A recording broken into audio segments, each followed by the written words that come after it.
Hey guys, what's up? Welcome back to Force StarCraft 2 Strategy, your number one location for step-by-step strategy and tutorial videos. Today we're going to be taking a look at a Terran strategy. This is going to be a Terran versus Protoss strategy, and what we're going to be looking at specifically is the Marine Banshee build. Basically massing up Marines, getting out Banshees as quickly as possible, and then pushing out on your Protoss opponent.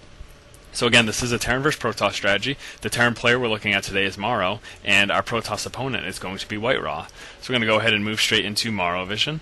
Now before we get into things, and before things get too complex and intense, I'm going to just go ahead and explain generally the strategy that we're looking at. Now, this is a slight deviation from what I had posted just the other day, either yesterday or the day before, I'm not sure. All the days are kind of melding together at this point. But the build that I posted prior was a Marine, Banshee, and Raven build, and now this, of course, is that Marine Banshee build. So we are sans Raven, we are lacking a Raven in layman's term. Now this is kind of more of a stylistic choice.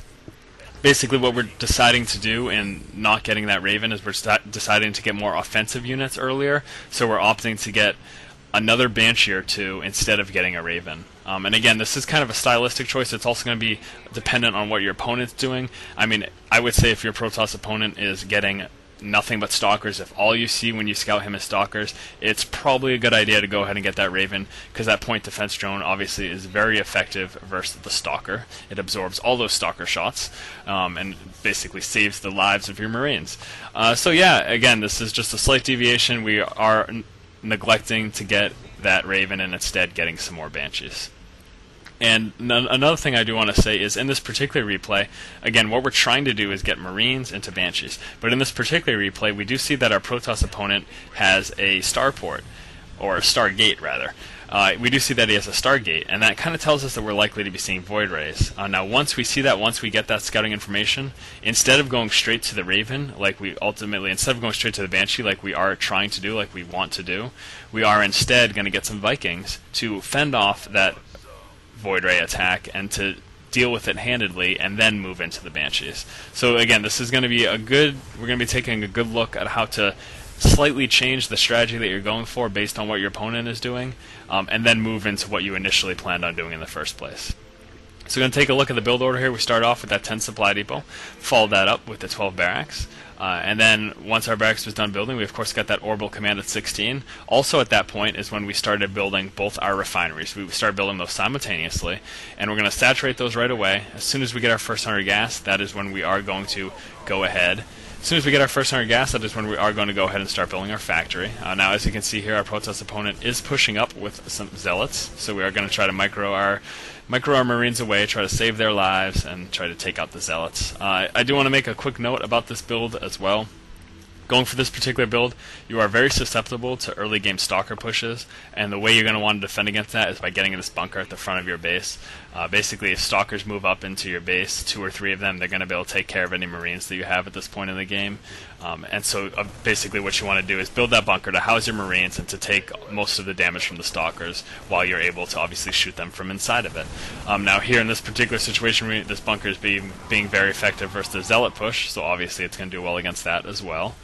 As you can see here, our factory is up, so at this point we are going to start building our 2 starports. So this is the basic build order we're looking at. 1 barracks into 1 factory into 2 starports. Now at this point we are moving out with our scout, trying to get some scouting information. And this is where we get that vital information that makes us do a slight deviation in our strategy. Seeing this starport here, seeing this Stargate here, seeing that we are likely to be getting Void Rays, because that is the probable thing that will be coming out of a Stargate early in the game. Seeing that the Void Rays are likely to be coming, we're going to go ahead and start building some Vikings out of these starports. That's going to be our response. That's going to be the decision that we make before we move into the Banshees. So starports are up. Vikings are coming out right now. Of course, the Marines do very well versus Void Rays. People may say, well, why are you going to get Vikings if you have Marines? Yes, Marines do very well against Void Rays, but the issue is that Void Rays being air units, they can do a lot of harassment. They can move in, start picking off a building, do a ton of damage to it, and then pull back. And our Marines obviously cannot chase them into the air until they get jetpacks of some sort. That is not going to happen. So as you can see, Vikings just about to come out. As soon as they're done building, we do have these 2 tech labs, and basically what we did, we started building 1 tech lab on the factory. Once it finished, we lifted it off, started building the other tech lab, and that way, once the starports are done building, we can just drop them straight on the tech labs instead of waiting for that build time of putting them specifically on the starport.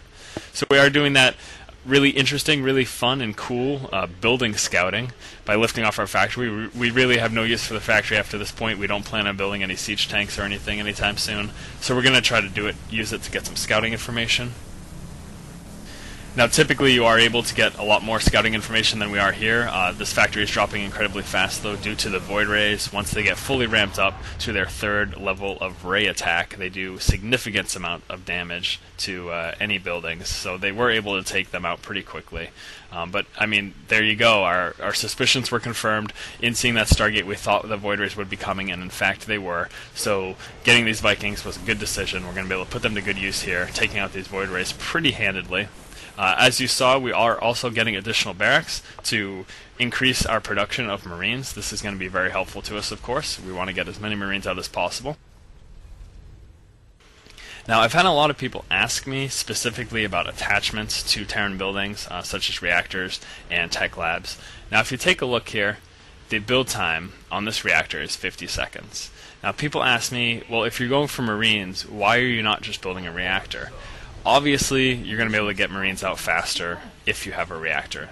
No one's going to argue that point. That's definitely the case. The problem is that if you're going for any sort of an early push like that, like we are doing here, spending those 50 seconds building a reactor is going to significantly cut back on the amount of units you have when you push out. I would say mid or late early to mid game is a good time to get that reactor, or if you don't plan on pushing out in the near future, you can go ahead and get that reactor, but spending the time to build that reactor is going to cut back on the amount of forces you have if you're going for this kind of early push here. So as you can see, we are pushing forward. We are, as always, creating support units rallied to outside of our opponent's base. We want to continue this pressure, so we want more backup units. And we're just going to be pushing forward and doing as much damage as possible. Moving forward with these Banshees, whenever they do get target fired, we pull them back to stop them from dying.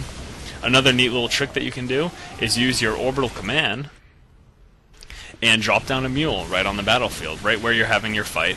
Drop down a mule, put it on auto repair, and it can start repairing these Banshees, and you don't have to worry about them dying when they get to low health. That's a really cool little trick, definitely something that you'd like to use. I mean, obviously the sacrifice is that you're not going to be getting the minerals from the mule mining at your base, but having that repair on these expensive Banshees is also very beneficial as well. So it's just something to consider, something you can do. Obviously the other option would be to just bring some SCVs with you into battle to repair these units. Now, as you can see, coupled with the Marines and the Banshees doing that air-to-ground damage, significant damage to ground units, this was a lot for our Protoss player to handle, and we were able to take them out. So going back, taking a look at the build order, we started off with that 10 supply depot, followed it up with the 12 barracks. While the barracks was finished, once the barracks was finished building, we started building our orbital command.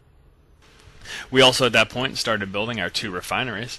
Now, we saturate those refineries as soon as they're finished, and once we get our first 100 gas is when we go ahead and drop our factory. Now, we did move out, and after the factory was building, we got our 2 Stargates, our starports. And when we moved out into our Protoss opponent's base, we did see those Stargates. So at that point, we decided instead of going straight for those Banshees, we're going to get a couple Vikings, we're going to deal with any Void Rays we might be seeing, and then we're going to move into our Banshees.